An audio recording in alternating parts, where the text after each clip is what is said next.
झूठ बोले, अरे झूठ बोले कौआ काटे, काले कौए से डरियो, तुम्हारी झूठ मैं पकड़ूंगी, तुम देखते रहियो, सारे झूठ मैं पकड़ूंगी, तुम देखते रहियो।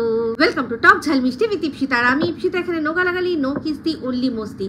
तो आजके भिडियो शुरूते इंट्रोडक्शने जे गानटा गाइलाम सेटा दुजोनेर जोन्नो एक होच्छे आमादेर रुमाली और तार छोट्ट मेये, तादेर दुजोनेर जोन्नो এই গানটা গাইলাম। কেন গাইলাম, কি জন্য গাইলাম অবশ্যই ডিটেইলসে বলবো। তো বুঝতেই পাচ্ছেন এখন এদের দুজনকে নিয়ে ভিডিও হচ্ছে, এদের দুজনের মিথ্যাচারিতা, এই দুজনেরই মারাত্মক মারাত্মক মিথ্যাচারিতা দুটো পেয়েছি, সেটার জন্য আজকে আমি এই ভিডিওটা করছি। আর তার সাথে সাথে রুমালির কাছে আমি আজকে একটা জিনিসের জন্য একটুখানি ছোট্ট করে সরিও বলে নিজের একটু ভুলটা শুধরে নেবো। হ্যাঁ, আমি ভুল হলে সবসময় শুধরানোর জন্য রেডি থাকি, তাতে একটুও লজ্জা পাই না। তো চলে আসি সবার আগে এখন যে আচ্ছা চলুন গানটার বিষয়ে একটুখানি আগে বলেই দিই। মানে আগে আমাদের ছোট্ট মেয়ে, ছোট্ট তো ছোট্টকে আগে একটুখানি সুযোগ দিই, ছোট্ট মেয়ের ভুলগুলো আগে একটুখানি বলি, তারপর না হয় তার যে দিভাই মানে রুমালি তার সম্পর্কেও বলবো। তো রুমালির এই ছোট্ট মেয়ের সম্পর্কে একটা খুব ইন্টারেস্টিং ফ্যাক্ট বলি। লক্ষ্য করে দেখবেন যখনই ও ছাদে ওঠে মাথাটা কিন্তু গামছা দিয়ে কভার করে রাখে। তো এটা নিয়ে খুব দারুণ একটা আলোচনা আমাদের হচ্ছিল আমার লাইভে। তো সেখানে এর আসল কারণটা আমরা জানতে পারলাম। কেন বলুন তো? কারণ দেখবেন ওদের ছাদে কিন্তু ছাদের পাশে যে চারপাশে গাছ আছে না, গাছের মধ্যে প্রচুর কালা কৌয়া বসে থাকে। কেন বলুন তো? কারণ এ তো প্রতি পদে মিথ্যা কথা বলে। তো যেই মিথ্যা কথা বলবে তাহলে সঙ্গে সঙ্গে এসে ওর মাথায় ঠোকর যাতে দিতে পারে। তো ও অন্য কালার, মানে গামছার তো কালার অন্য হয়, কাকরা কি জানে মানুষের মাথা হয় কালো হবে, নয় সাদা সাদা, সাদার মধ্যে কালো, বেশিরভাগ কালোই দেখে মাথা। তো সেই জন্য কি করে ও গামছা দিয়ে কভার করে রাখে, গামছা দেখে কাকরা কনফিউজ হয়ে যায়, সেই জন্য ঠোকরটা মারতে পারে না, সেই জন্য ও মাথাটা সবসময় ঢেকে নিয়ে তারপর ওঠে। তো প্রতি পদে মিথ্যা কথা বলে, আর কাজ কি করবে আর বলুন।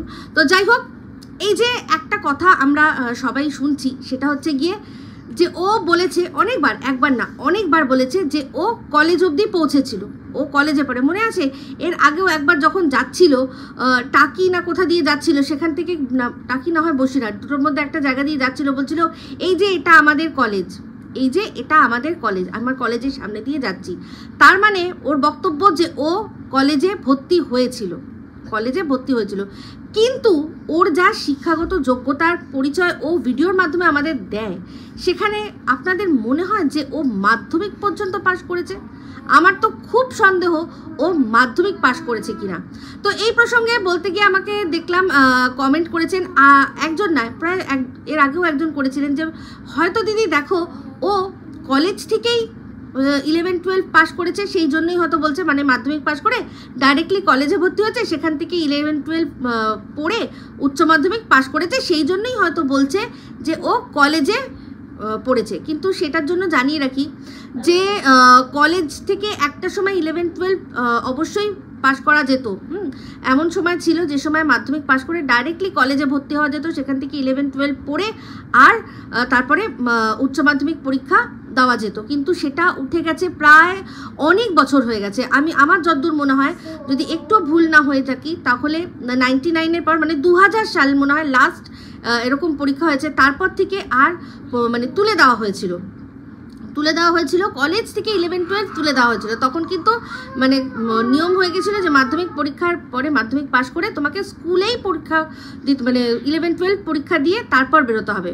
মানে হায়ার সেকেন্ডারি পরীক্ষাটা স্কুলে একদম পার্মানেন্টলি করে দেওয়া হয়েছিল, কলেজের আর কোনো ব্যবস্থাই ছিল না। তো ওর বাবা মার আমার যতদূর মনে হয়, যেভাবে একবার সেই ভিক্টোরিয়ায় বলছিল যে 1995-এ তোর বাপির সাথে এখানে এসছিলাম, তো আশা করি সেটা বিয়ের পরেই এসেছিলো, বা যখন এসেছিলো তার পরেই বিয়ে হয়েছে। তাহলে যদি সেরকমই ধরি, তাহলে 95 কি 96-এ ওর বাবা মায়ের বিয়ে হয়েছে, তাহলে 96-এ ওর বাবা মার যদি বিয়ে হয়, আর 2000 সালে তো উঠেই গেছে, 2000 সালে তো উঠেই গেছে, প্রায় 99 না 2000 সালে উঠেই গেছে, তাহলে ওর পক্ষে কোনোভাবেই ডাইরেক্টলি 11-12 কলেজে পড়া সম্ভব নয়। তো এটা সম্পূর্ণ ও মিথ্যে কথা বলছে। আর যদি মিথ্যে কথা না বলে, তাহলে আমি দাবি করব যে ওর এইচএস পাস বা কলেজে ভর্তির কোনো সাবুত বা কোনো প্রমাণ আমাদের দেখাক। কারণ আমরা এটুকু জেনে গেছি যে ওই কিন্তু সন্দীপকে 8 পাস এই যে তথ্যটা ওর যে দালালরা সবাই বলে, প্রত্যেকে বলে যে ও তো 8 পাস ব্লগার, ও তো 8 অবধি পড়েছে, 8 পাস, ওর আর কি শিক্ষাগত যোগ্যতা আছে, এই তথ্যটা কিন্তু সন্দীপ কোনো দিনও কোনো ভিডিওতে দেয়নি। এমনকি যখন ওরা একসাথে ব্লগ করতো তখনও কিন্তু আমাদের এটা জানতে দেয়নি যে সন্দীপ 8 পাস। ঠিক আছে, আমরা কেউ জানতাম না যে সন্দীপের শিক্ষাগত যোগ্যতা কতটুকু। তো তাহলে এই যে ভেতরকার খবরটা ও যখন ওর দালালদের দিয়েছে আর সেটা নিয়ে সন্দীপকে রীতিমতো দিনের পর দিন অ্যাটাক করা হয়, তাহলে এবার প্লিজ আপনার ওর যারা ভালোবাসার মানুষরা আছেন তারাও একবার দেখতে চান যে ও সত্যি কলেজ অবধি পৌঁছেছিল কিনা। আর যারা সন্দীপকে ভালোবাসেন তাদের তো আমি গিয়ে বলবো যে কমেন্ট বক্স ভরিয়ে দিন ওর আরও দালালদের, যে দেখাক প্রমাণ দেখাক যে ও কোথায় কলেজে ভর্তি হয়েছিল। মিথ্যা কথা বলার জায়গা পায় না, মিথ্যা কথা বলার যায় না, মানুষের মুখ খুললে বোঝা যায় না ট্যানেসফার কেউ বলতে পারে? তার আরও তো প্রমোশন, তারপর প্রোডাক্ট, এই রকম মানে উচ্চারণ এইরকমভাবে ওর টাইটেল থাম্বনেলে তো আপনারা দেখেছেন লেখাগুলো, যেগুলো লেখে তার বানান আপনারা সবাই দেখেছেন, সবাই দেখে নিয়েছি আমরা। তো সেখানে বলুন মানে যে মাধ্যমিক পাশ করবে, মাধ্যমিক মানে তাকে তো ইংলিশেও পাশ করতে হচ্ছে। আরে ভাই 34 নম্বর তখন মানে আমাদের সময় ছিল 34 নম্বর, পরবর্তীকালে হয়তো ওটা একটু বেড়েছিল মনে হয়, বা যদি আমি 34ই ধরে রাখি তো 34 নম্বর অ্যাটলিস্ট সে তো তাকে তুলতে হয়েছে। তো তার জন্য এইটুকু তো জানার দরকার যে প্রোডাক্ট বা প্রমোশন এই যে এইগুলো ওয়ার্ডগুলো বলে, তাতে বুঝতে পারেন না যে ওর কতটা শিক্ষাগত যোগ্যতা আছে। এদিকে অপর দিকে যদি আমরা দেখি সন্দীপ মানছি যে সব উচ্চারণ ঠিক করতে পারে না। যেমন ওর একটা ওই রিকভারির সময় ও বারবার বলছিল যে আমি তো কম্প্রোমাইজ করতে রাজি আছি, তো ওটা কম্প্রোমাইজ না, ওটা কোঅপারেশন হবে হয়তো, মানে মিন করছিল ও হয়তো, কিন্তু বলছিল কম্প্রোমাইজ, বাট কম্প্রোমাইজ ওয়ার্ডটা কিন্তু কম্প্রোমাইজই বলেছে, মিনিংটা আলাদা হয়েছে, আলাদা হতে পারে, কিন্তু সেটাকে ভুল উচ্চারণ কিন্তু করেনি।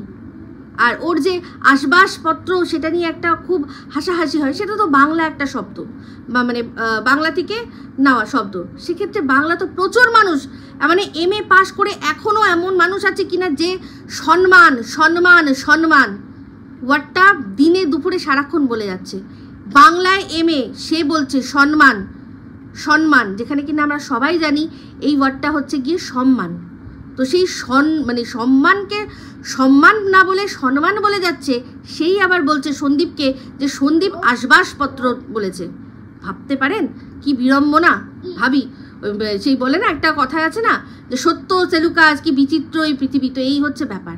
তো যাই হোক, যেটা বলছিলাম ওর এই যে শিক্ষাগত যোগ্যতা এটা সম্পূর্ণ ভুল, আর ওর বয়সের মধ্যেও কিন্তু জল মেশানো আছে। যে বলে না 18 বছরে বিয়ে হয়েছে, এটাও কিন্তু মানে পুরোপুরি মিথ্যা। ওর মধ্যে ও মানে বেশ কয়েকবার ডাব্বা মেরেছে, দেখে বোঝাই যায় ওর যে মাথা পড়াশোনায় একেবারে ডাল, সেটা পরিষ্কার সবাই বুঝতে পারি আমরা। তো ঠিক আছে, বয়সটা নিয়ে কোনো ব্যাপার না, কিন্তু শিক্ষাগত যোগ্যতা যখন ও ভেতরকার খবর নিয়ে দালালদের দিয়ে সন্দীপকে ছোট করতে পেরেছে, তাহলে ও এবার সত্যিকারের ওর শিক্ষাগত যোগ্যতা দেখাক। আমার তো সব ভিডিও ও এত রেসপন্স করে, তাহলে আমি ডাইরেক্টলি বলছি, দেখাও কোথায় তুমি কলেজে ঢুকেছো, কলেজে ভর্তি হয়েছো, দেখাও। তো যাই হোক বাবা, আমি মানে সত্যি ভাবি যে যদি পাশ করে থাকে মানে টুকে বা কিভাবে যে পাশ করেছে ভগবানই জানে, আমার যতদূর মনে হয় যে না, পাশ তো করেনি। তো যাই হোক, এবার চলে আসি আমাদের রুমালি। তো রুমালির ভিডিও আমি অনেক দিনই দেখি না, তো তার মধ্যে একটা জিনিস যেটা আর কি ও আমাদের দৃষ্টি আকর্ষণ করার জন্য করে, সেটা হচ্ছে টাইটেলের মধ্যে একটা দুটো এমন কথা, যেমন দেখলাম একটা টাইটেলে লিখেছে যে ফির সে ইয়ে সওয়াল মত পুছনা, এরকমভাবে যাতে মনে হয় যে ওর বাপের বাড়ির সম্পর্কে কিছু কেউ জিজ্ঞাসা করেছে সেই জন্য, তো সেরকমভাবে ও ভিডিও করে। আর তার সাথে আরেকটা ওর ওয়ার্ড আছে, যে ওয়ার্ডটা সবাই ট্রিগার্ড হয়, সেটা হচ্ছে কি বলুন তো, কলকাতা। থাম্বনেলের মধ্যে যেই কলকাতা লিখবে তখনই লোকে দেখতে যায় যে কলকাতা সম্পর্কে কি বলছে, দেখি কি আবার আসছে কি কি। তো সেখানে টাইটেলে দিয়েছে যে কলকাতা আবি নাম সে ভি ডর লাগতা है। হ্যাঁ, কলকাতায় তো লোকে কামড়ে দেওয়ার জন্য বসে রয়েছে, ওকে ও আসবে আর লোকে হাঙ্গি করে যাবে, সেজন্য ও ডর লাগতা है। তো আমি ওর ভিডিও দেখতাম না, কিন্তু ওই যে ওই বিষয়টা যেহেতু কলকাতা, দেখি কলকাতা সম্পর্কে কি বলেছে। তো সেখানে বলতে গিয়ে ওর লাইফস্টাইল সম্পর্কে আমার বলার কিছু নেই, ওই চা খাওয়া আর রান্না করা এই তো লাইফস্টাইল, ঠিক আছে ওর মতো আছে। কিন্তু ভুল বললে বা ভুল কোনো ইনফরমেশান দিলে, ভুল কিছু মানুষের মধ্যে ছড়িয়ে দিলে, তাহলে তো আমি ছাড়বো না, একদম ছাড়বো না। তো যাই হোক, ব্লগের মধ্যে দেখতে গিয়ে দেখলাম সেই যে মনে আছে, মনে হচ্ছিল কার কাছ থেকে চেয়ে পেতে নিয়ে এসছে একটা ব্লাউজ, সেটা পরে গেছিল। বলেছিলাম আমি যে কেন ভাই বাড়িতে আর কোনো ব্লাউজ ছিল না, যে এই ঢকঢকে মার্কা একটা বিশ্রী ব্লাউজ পরেই যেতে হচ্ছে, যেন মনে হচ্ছে কারোর কাছ থেকে চেয়ে চিনতে নিয়ে এসছে, কোনো ফুটপাতিয়া দোকান থেকে কিনেছে, এরকম মনে হচ্ছিল। তো সেইগুলো দেখলাম অল্টারনেট করিয়েছে। তো অল্টারনেট করিয়েও নাকি মানে ফিটিংস হচ্ছে না। তো ভাই মাপ ঠিক মতো দিতে পারে না নাকি, ভগবানই জানে। তো তারপর বলল যে আবার সেই পুজোর কথা। তো পুজোর কথা বললেই ওর ভয় এসে যাচ্ছে, স্বাভাবিক কথা, কারণ আগের বছর আমরা জানি লাস্ট ইয়ার পুজোতেই ওর দিদিমা মারা গেছিলেন।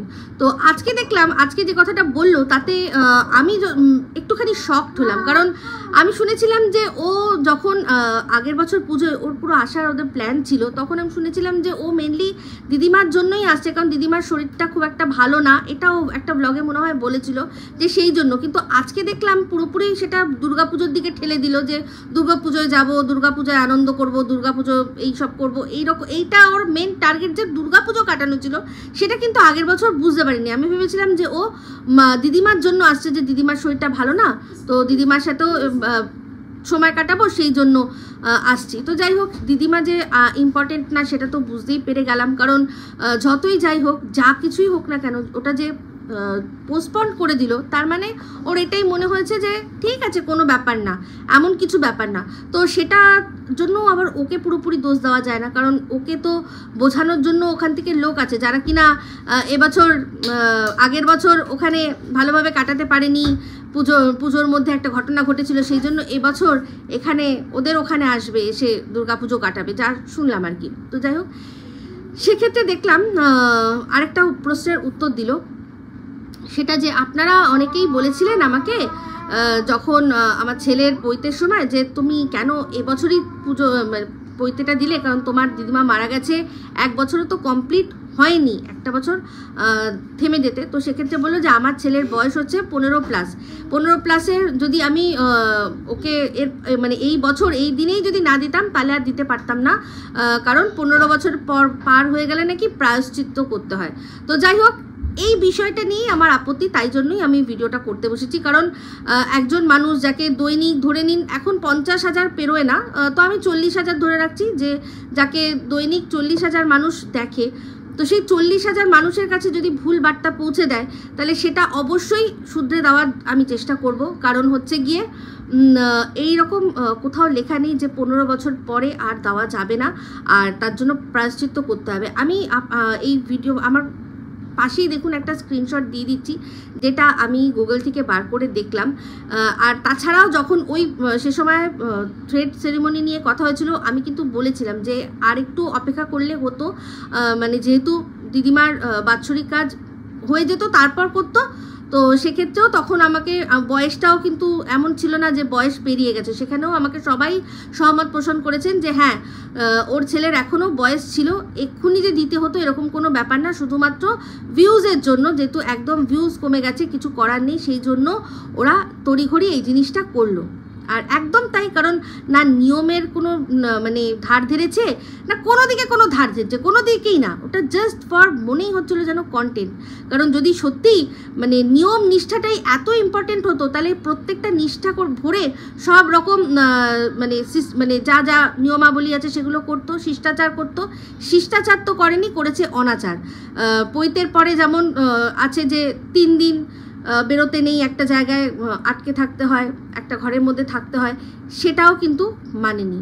সেটাও মানেনি। 3 দিনের আগেই মানে পইতে দেওয়া হয়েছে, 3 দিনের আগেই তারপর ওর ওই যে খাওয়া দাওয়া, সেই খাওয়া দাওয়ার অনুষ্ঠান হচ্ছে। আর সেই খাওয়া দাওয়ার মধ্যে যার পইতে সে কিন্তু ছিল। আর তো প্রচুর ভুলভাল করেছে, সেটা যাদের পৈতের নিয়ম আছে, যারা ব্রাহ্মণ, তারা সে সময় সব লিখেছিলেন আমার কমেন্ট বক্সে যে প্রচুর ভুলভাল আছে। ওই ভিক্ষা নিতে হয়, মাকে ভিক্ষা দিতে, এরকম অনেক অনেক কিছু আপনারা লিখেছিলেন, যেগুলো কিনা ওই শিষ্টাচারগুলো ওখানে মানাই হয়নি।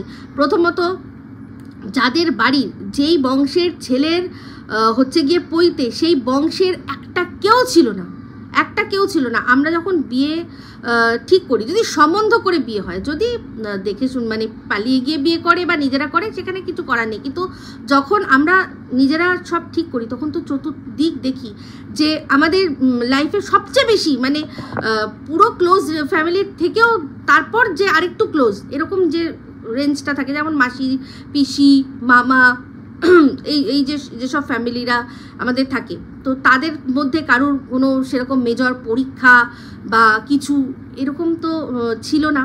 এরকম আছে কি না সব দেখে তারপর তো আমরা বিয়ের ডেটটা ফিক্স করি, কারণ তাদের আমাদের লাগবে।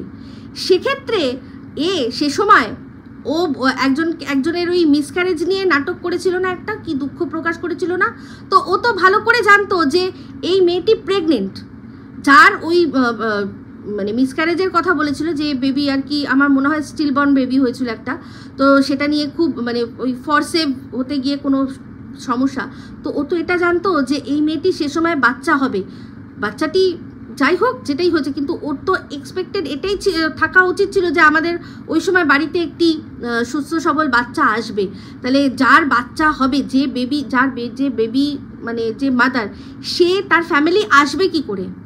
তাদের তো আগের থেকেই না ধরার খাতাতে ধরে নিয়ে তারপর ওরা এই প্রোগ্রামটা করেছে। ভালো করেই জানে যে যার বেবি হবে আর তার ফ্যামিলি কেউ আসতে পারবে না, তো ওদের কোনো যায় আসে না তাদেরকে নিয়ে। তারা হচ্ছে গিয়ে এই থুনথুনের ফ্যামিলির, তো তাদের কোনো যায় আসে না। কিন্তু কন্টেন্ট বানানোর সময় কন্টেন্ট বানিয়ে নিল তাদের নিয়ে, যে আমাদের পরিবারে এরকম একটা খুব বাজে ব্যাপার হয়ে গেছে বলে খুব ভালো করে রেভিনিউ কামিয়ে নিল। যে বাচ্চাটা আসলো না পৃথিবীতে, তাকে দিয়েও ও ইনকাম করে নিল। এই হচ্ছে রুমালির আসল চেহারা। হ্যাঁ, এটাই হচ্ছে আসল চেহারা। তো তুমি তো জানতেই যে এই মেয়েটি প্রেগনেন্ট, এর যে বাচ্চা মানে সে সময় হবে, তো যদি বাচ্চাটি সুস্থ সবলও হতো তাহলেও তো আসতে পারতো না ওরা, এটাও তো বোঝা উচিত ছিল। বাট ওদের তাতে কোনো যায় আসে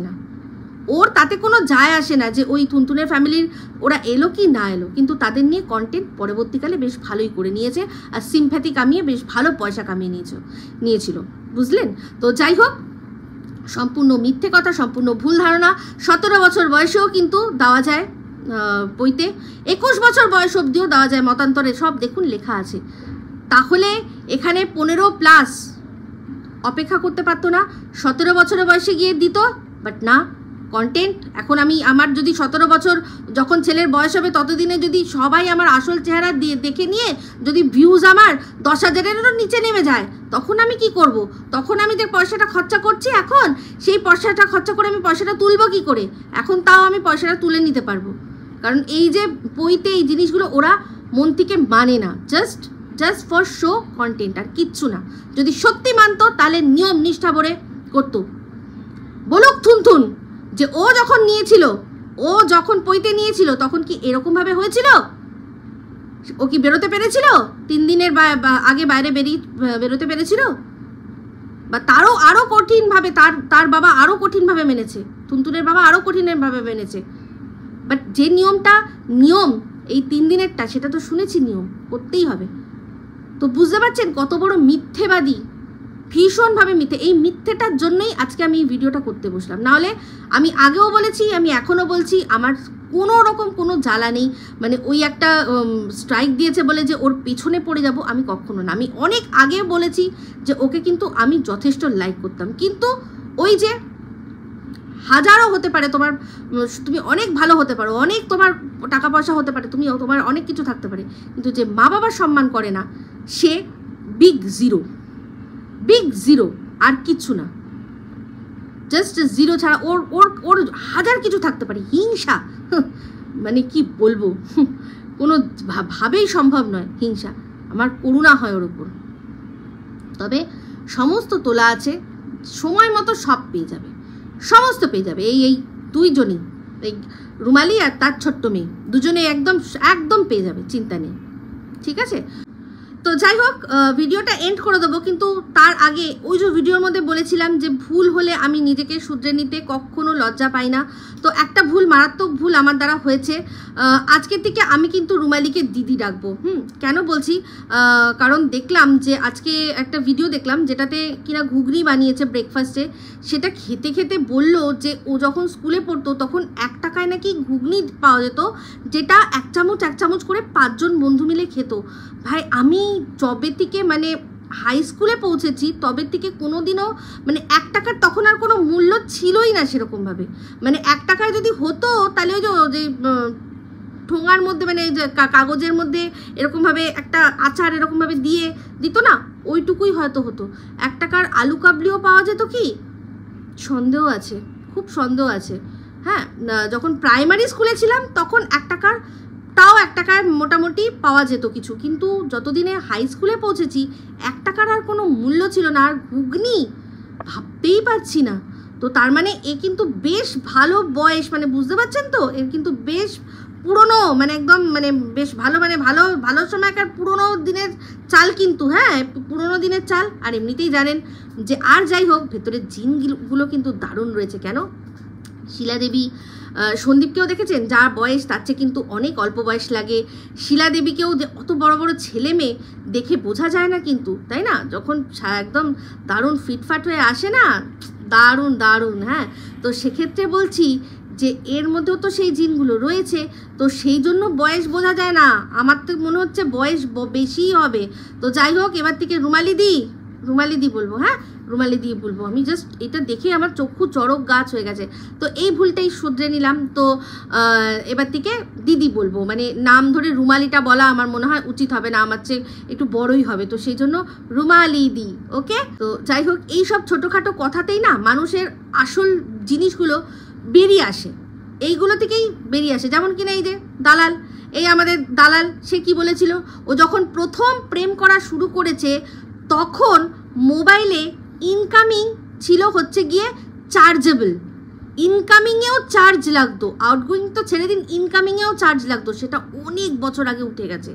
তো তখন ওর বয়স বলেছিল 22 বছর, আর তখন ওটা ওর প্রথম প্রেম ছিল, ঠিক আছে। তো সেই থেকেই ওর বয়সের আন্দাজা আপনারা একটু লাগিয়ে নিন, তো লাগিয়ে আমাকে কমেন্ট বক্সে জানান আমি কোন সালে ইনকামিংয়ের জন্য চার্জ উঠে গেছে, সেটা আমি সে সময় বার করেছিলাম, করে বলেওছিলাম ভিডিওর মধ্যে। এর বয়সটা কি, এর বয়স কিন্তু 43, আমার হিসাব অনুযায়ী এর বয়স 43।